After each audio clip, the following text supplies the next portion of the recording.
Well, welcome to Global Development Conversations. I'm Professor Jeremy Novak from the Global Development College, and each week we are going to be talking about issues around global development, the UN Sustainability Goals, World Health Organization, some other issues in business and how they relate and interrelate with each other. Smart cities, business improvement ideas, leadership and management, disaster management and risk reduction, education and human development, United Nations Sustainable Development Goals, United Nations disaster risk reduction efforts, World Health Organization issues, poverty reduction efforts. Welcome to Global Development Conversation with your host, Professor Jeremy Novak. And each week I'm joined by my colleague, Mr. Calvin Bell, who is a very experienced leader and operations manager who's been worked in the military as well as civilian streets for many years and helped large and small organisations. So welcome, Kevin, and good to see you. Thanks, Jeremy. Glad to be here. Okay, so what we're going to do first off is to start the conversation around leadership, and that's what today's topic is about: leadership from small organisations to large organisations. So, Kevin, what are some of the major points that you think that you would like to cover today? I think we need to look at the fundamentals of how we communicate in any sort of business, whether it's a large business or a small business.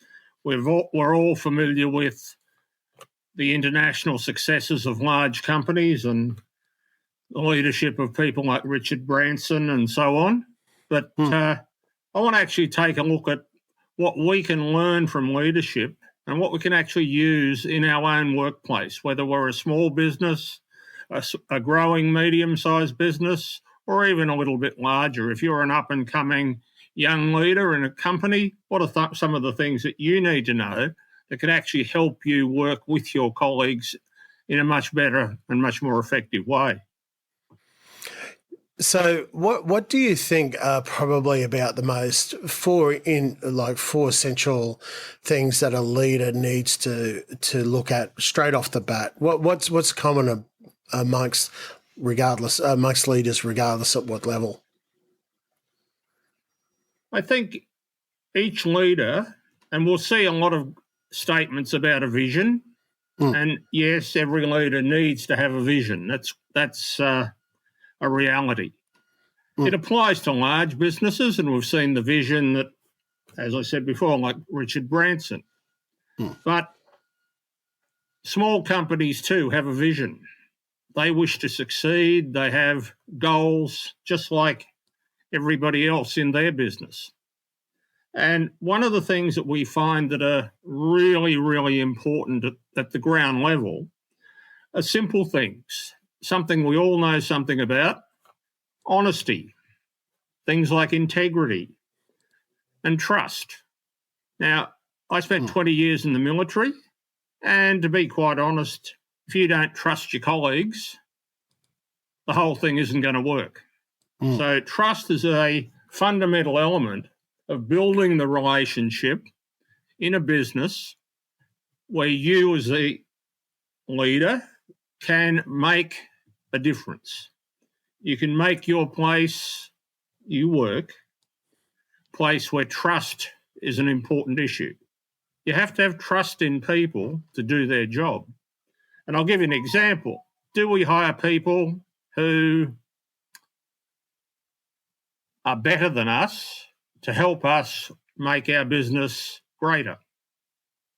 Some people, and it's a natural instinct, the business they own is theirs, and they're a little bit nervous about bringing in somebody that's smarter than them. So the simple thing is we all need great help. Great businesses have great and well-qualified people at all different levels of their company. And it's those sorts of people that we sometimes overlook. The small company owner, and they can learn skills about leadership. Now, all of our academics that look at the various theories of leadership will talk about whether it's an innate skill, something that you are born with or whether you can learn it. Having spent 20 years in the military and seen how leaders can get developed through proper training, proper counselling, proper advice, and mentoring, you can find that a good leader can be developed. They might not be a Richard Branson, but that's not the point. They're going to provide effective leadership in their particular business. So trust and honesty are two fundamental things. And they both lead to us having the ability to empower our people. If we give people responsibility, we show confidence in them, we demonstrate our trust, and we can empower those people to do the best they can for our corporation or our business. So when we look at trust, it's a fundamental issue. And with that comes hand in hand your honesty, integrity, and the ability to empower people to make your business much, much better. Yeah, so from a trust perspective, when we've been looking at organisations, and especially in crisis and disaster events, the one of the big things that we've found in organisations, the common thing that breaks down is the trust and the reciprocity and the strength of ties members within organisations. So a leader can really build up higher levels of trust, which in turn result in better reciprocal actions under a duress situation. Is that what you've found in the military and also in civilian street with other organisations? Yes, it is, Jeremy, and particularly in private enterprise. I was a state manager of a small RTO, and we had a small number of office staff. Each one of those people has a job. You trust them to do it. You give them the responsibility, and most of them will shine.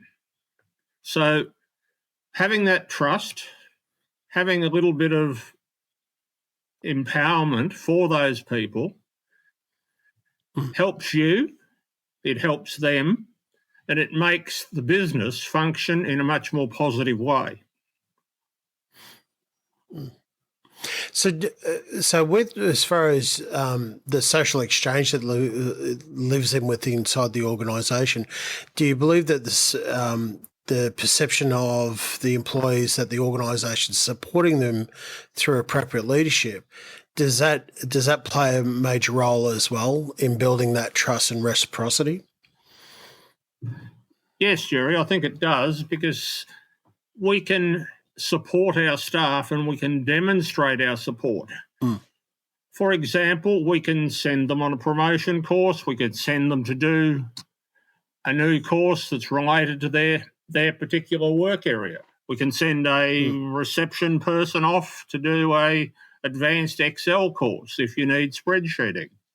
And by sending those people on those types of training courses, we're building their confidence, their ability up, and we're also giving them the tools to be able to be empowered.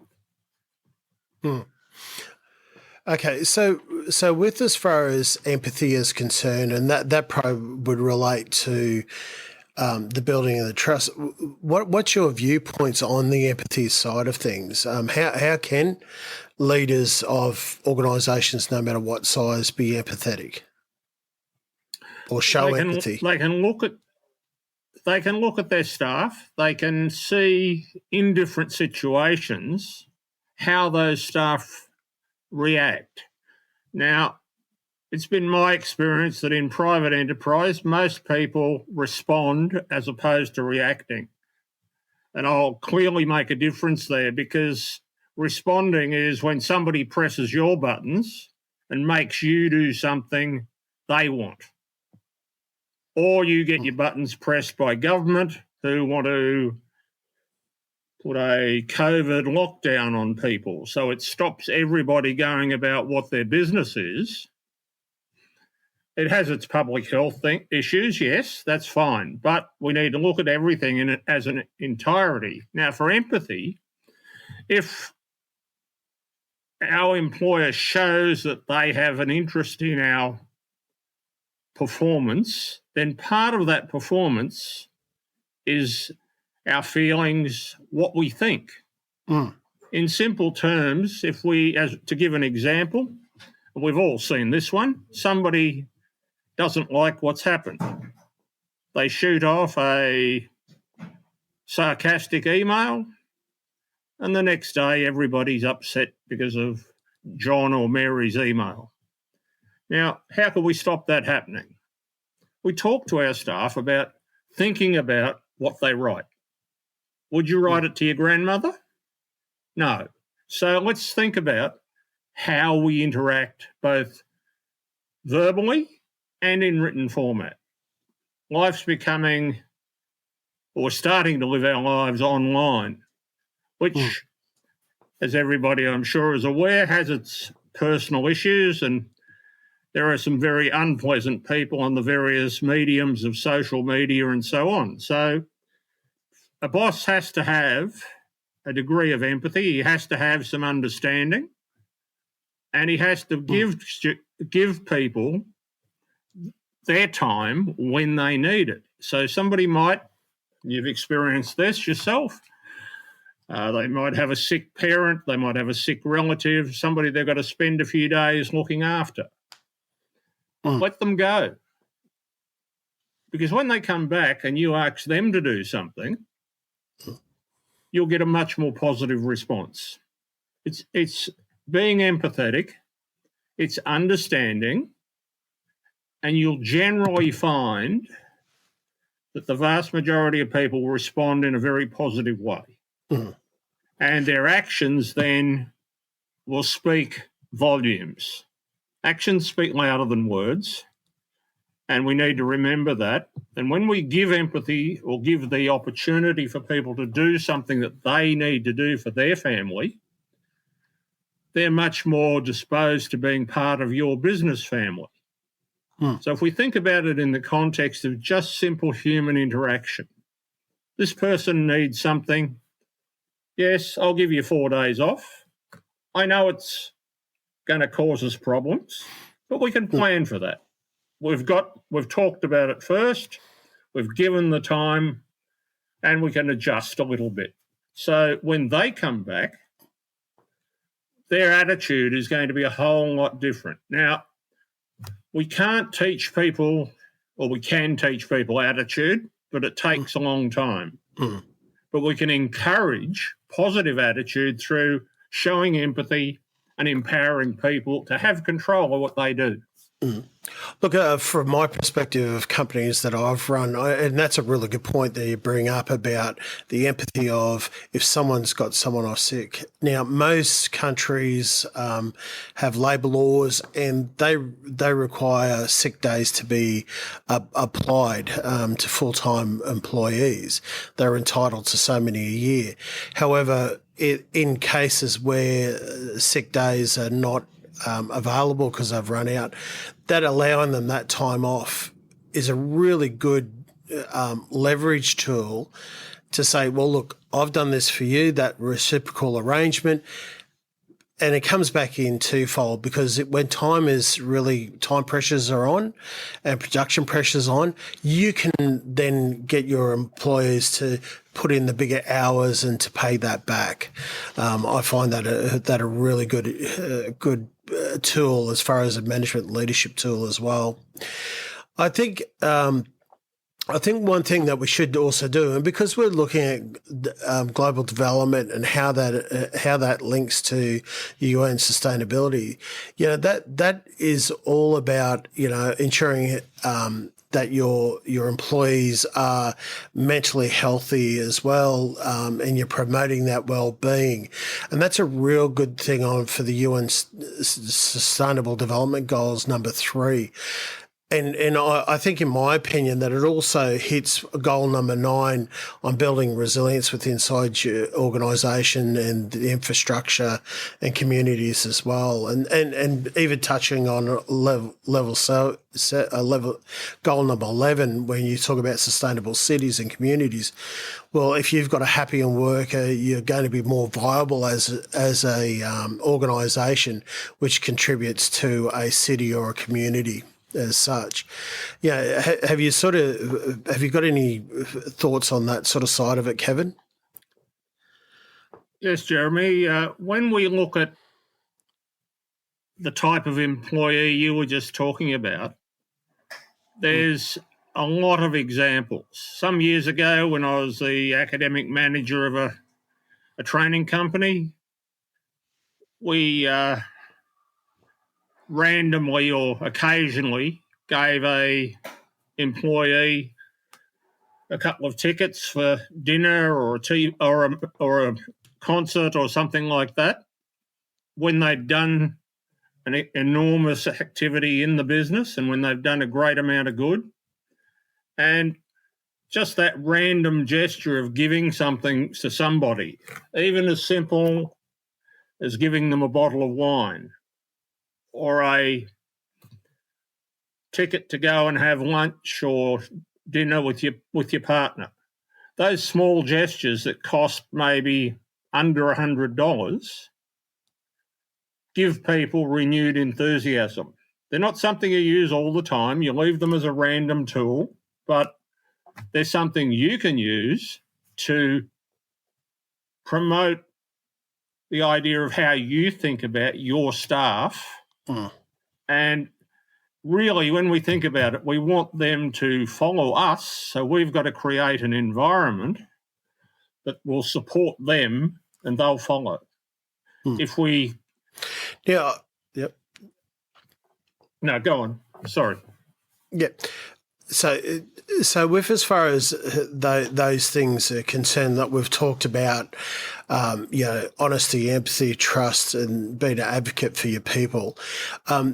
Another key area of leadership is around your vision and being an inspiring leader, because leaders are sort of the definition of a leader in general, and there's many definitions out there, is you're there to try and inspire people to do things that they would not normally do. So do you want to talk about how you would inspire people? You've touched on some of it, but also developing the vision and the role in that plays in those two areas. Certainly. When we look at vision and inspiration, which are several of the many qualities that leaders can have, we're really talking about how we communicate. Now, as an example, somebody like Richard Branson has a great vision to build Virgin Blue and to build a whole range of airlines, and now trips into outer space or the upper atmosphere.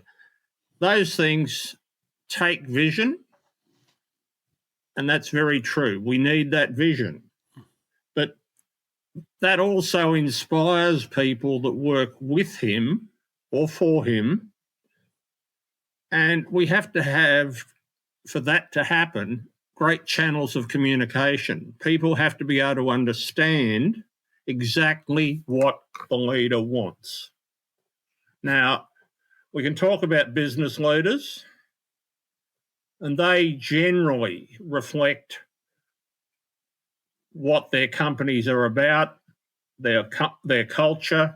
And if you look at something like Fortescue Metals, Twiggy Forrest, you can see Forrest's leadership through his drive to get new ideas, his hydrogen plant in Queensland. That's a lot of money spent up front for something that might be fully developed in 5 to 10 years. That's a vision.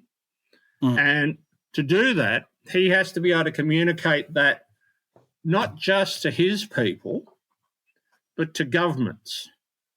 He had to be able to communicate that successfully to the Queensland government to help get that off the ground to get it started.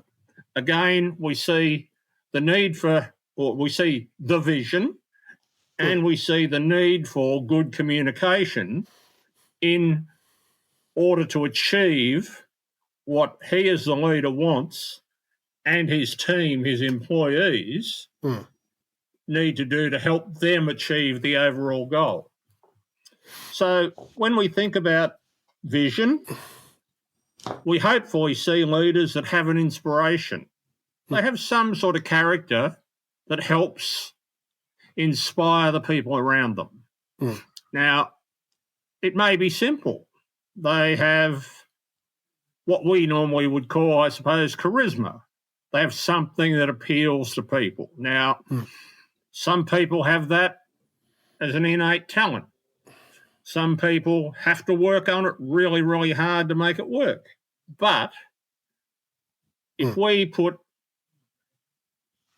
we use strong communication, positively angled, we'll be able to get those people that we need on board to be able to achieve our vision, and we'll be able to give them the right sort of inspiration so that they can look to the future just like we can.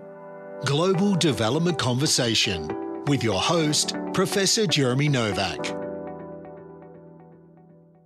Tell me something. In your opinion, do you think there's a difference in the vision of a small micro business that might only have 2 or 3 people working for them, or compared to a larger organisation of 50 or 100 people, or a medium-sized organisation, as the definition would be?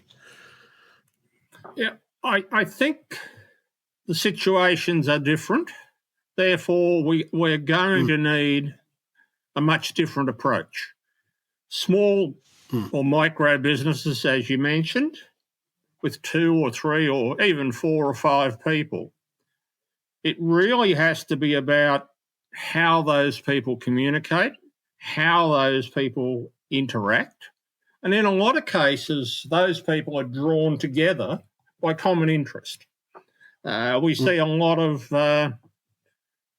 in the IT areas, particularly gaming, we see a lot of young Australians in particular creating games, and it attracts other people of like mind to their industry.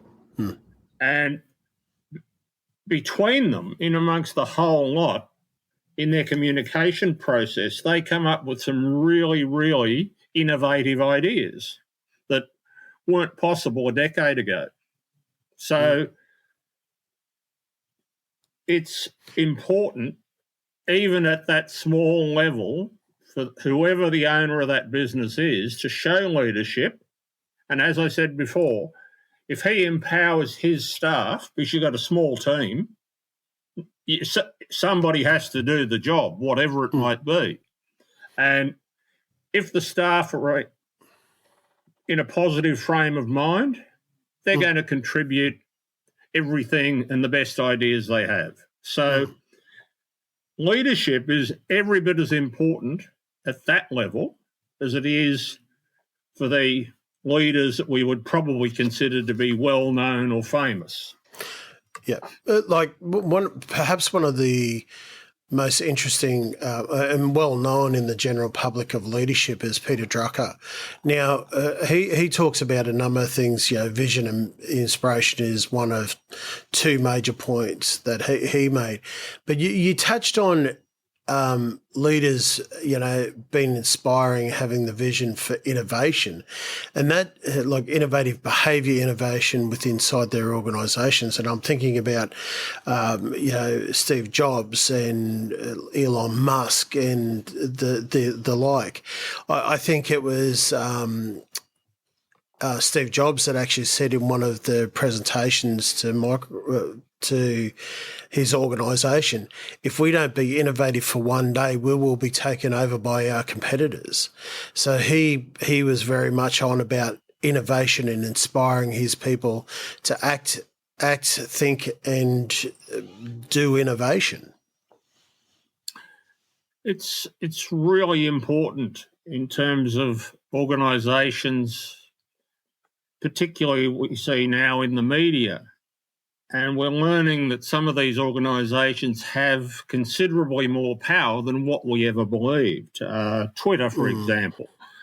And we can argue all day about whether that's too much, but we'll leave that for another session.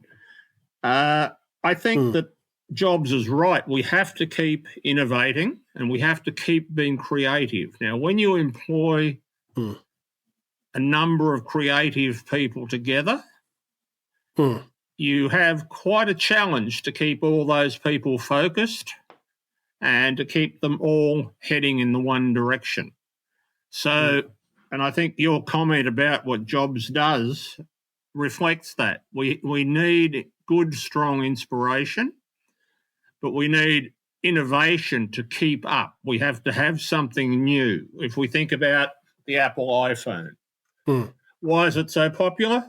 Well, they bring out a better, newer version, hopefully, every time.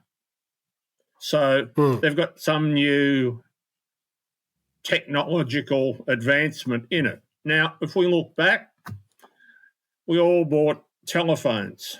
We all bought our first mobile and we could talk to people. Then we could text people. Now we can take photos. We can text and send and share and do all sorts of things with it.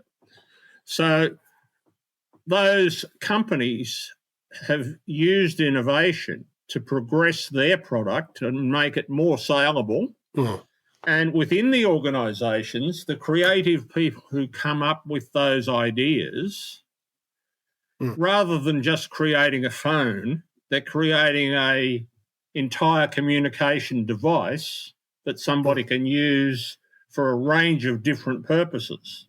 So innovation is a necessary advancement. We need to have new ideas to drive our industry, new technology.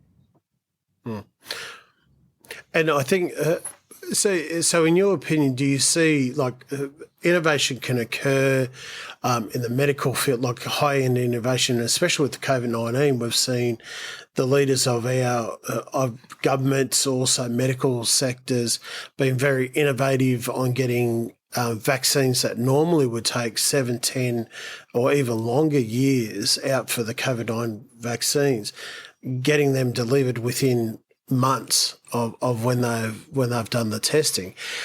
We've seen leaders, like political leaders throughout the world, stepping up and saying, look, making hard decisions.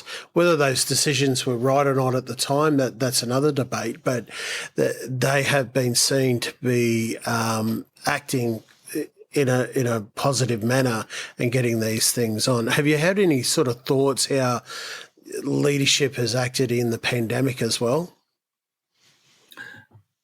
Jeremy, I think that we've done a brilliant job in Australia during the course of the COVID pandemic.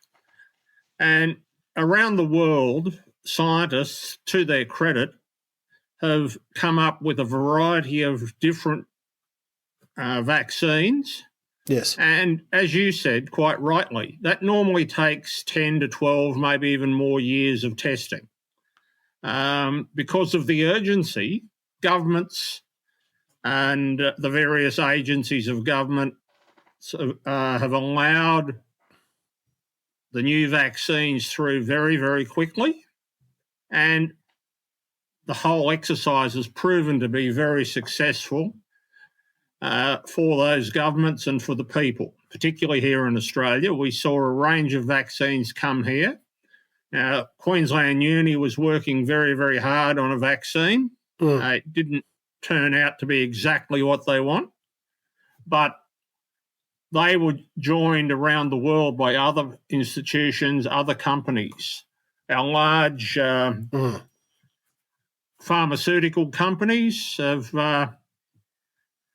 done a very good job to collect all the technology, all the interest, all the information to get it together to produce a great outcome that's undoubtedly saved millions of lives. In terms of how leaders have managed that, we can see around the world that there's been a wide variety of approaches. We can look at China today, which is still grappling with the zero tolerance level. We can look at states in the US like Florida, where Ron DeSantis as the governor has taken a completely different view. In fact, diametrically opposed. You can look at what we did here in Australia, and despite all the criticisms that we have internally, the simple fact of the matter is that the government of the day did an absolutely sterling job, first in shutting the borders and then trying to get as much of the best vaccine as they could into the country. Now, there were some wrong decisions. That's perfectly obvious. Yes. Yeah. We probably shouldn't have let cruise ships into Sydney Harbour, but we managed, by and large, and we probably, in the long run, had the best result compared to all of our OECD partners. And when we look at that sort of thing, we need to look outside of just Australia, and we need to look externally to get the idea that our leaders of the day did actually do a pretty good job. In fact, better than the rest of the world, I'd say. So it is important. And on that one issue, our leaders did really well. Some of the world leaders are still battling the problem, and we don't envy the problem that China has at the moment. Zero lockdown of 14, 15 or 20 million people in Shanghai. Those sorts of things are enormously challenging. We've been lucky. We've been well managed in general, and the overall thing, yes, we took some time to get it, but logistics is a difficult business. Logistics is always going to take longer than you want. Look, with as far as and perhaps what we can do is that we'll be doing other videos and video casts on leadership because it is a huge area. But what we could probably look at is, and we've talked about leaders within small business, governments, that sort of thing, and we'll look from the pandemic point of view at this stage. Do you think a sign of a really informed, appropriate leadership and leader is that their ability to identify where they've got wrong, their weaknesses, and compare themselves to other countries, other states, other organisations?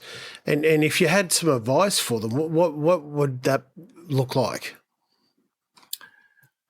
It's incredibly important that we learn from our mistakes.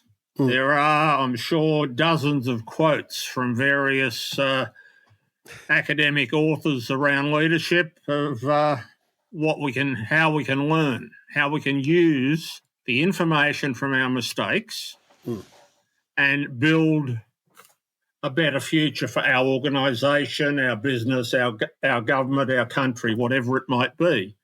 So if we don't do that sort of research, if we don't use the experience to our advantage, when we talk about resilience, be it at the UN level or at a national level, state level, we're not going to have it. We need to isolate all the problems, learn our lessons, find a better solution and implement it in the quickest space of time that we can. And we see that most evident in situations like the floods, our most recent event here in Australia. Devastating for many. But what do we learn from it? How do we go about improving it? There are dozens of things that went wrong. And they're going to continue to go wrong if somebody doesn't show the leadership to get things done that need to be done. Now, what needs to be done may not be popular with everybody, But when we talk about floods and the taking account of what needed to be done, responding to the event, we can look at the little town of Grantham in the Lockyer Valley, which in 2011 got all but washed away. Devastating. People lost lives and so on. Well documented in the media. But the mayor of that local area decided, right, this is devastating. Let's do something about it. Within 12 months, he had land available on a hill ready for a house exchange. Move up here, we'll buy back your house down there. He did that in around 12 months. He actually sat in the various government offices in Brisbane until somebody talked to him. And he showed real inspiration in leading his people and creating something that would prevent that happening again. And we need to see that now, because more than ever, our areas that have been devastated need that sort of vision. We don't need people to sit and think about it. We've seen what's wrong. There are plenty of experts there that can write a paper by next week and tell you what's wrong. So people need to do something about it. Now, I know local government look at it, and just like the gentleman who's the mayor of Lismore, you can see the frustration every time he appears on TV. It's beyond his scope to fix. They know what the problem is. They're living it. And they need alternatives. And so far, there's a lot of talk, and it's 6 months down the track and no action. If we go back to the Grantham example, there's action. That makes a difference. It inspires people when mayors and those sorts of people have that drive and that inspiration.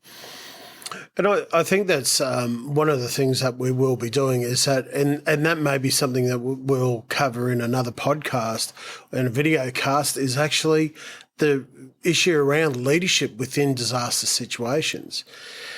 Okay, Kevin, well, look, I'd really like to thank you for coming today, and I look forward to talking to you next week on the next podcast on leadership and from the Global Development Conversations. Thanks, Jeremy. Glad to be here. Okay, everybody, and it's been a pleasure having you, and I look forward to seeing you again. I'm Professor Jeremy Novak from the Global Development College, and I cannot wait to see you next time. Thank you. This is Global Development Conversation with your host, Professor Jeremy Novak.